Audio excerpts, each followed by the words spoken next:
Астана қаласының әкімі Әділбек Жақсыбеков елордалық ішкі істер департаментінің материалдық-техникалық базасын жақсарту аясында Астана қаласының ішкі істер департаментінің жергілікті полиция қызметіне Қазақстанда құрастырылған Peugeot 301 маркалы 35 қызметтік автокөліктің кілтін табыстады. Қала әкімінің айтуынша, елордалық полицейлерге қоғамдық қауіпсіздікті қамтамасыз ету және бұзушылықтардың алдын алу бойынша үлкен жауапкершілік жүктеледі.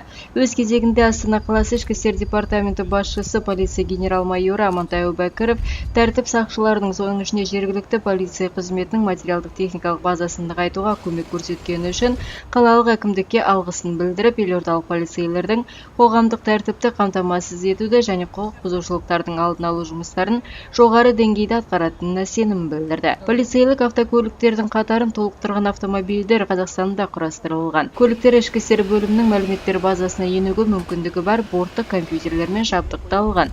Сонымен қатар көліктерге қалалық телефон байланыс қызметі бар заманауи жаңа радиостанциялары, жедел кезекшілерге құқық бұзушылықтардың алдын алу және болдырмау, қоғамдық тәртіпті қорғауды қамтамасыз ету бойынша полиция жасақтарын тиімді басқаруға мүмкіндік беретін GPS спутниктік жүйесі орнатылған. Құқық бұзушылықтардың алдын алу бойынша қабылданатын шаралардың тиімділігін арттыру және азаматтардың өтініштеріне жедел әрекет ету мақсатында әкімдік пен қала аумағында қосымша полиция пункттерін ашу үшін орынжайлар беріліп жатыр.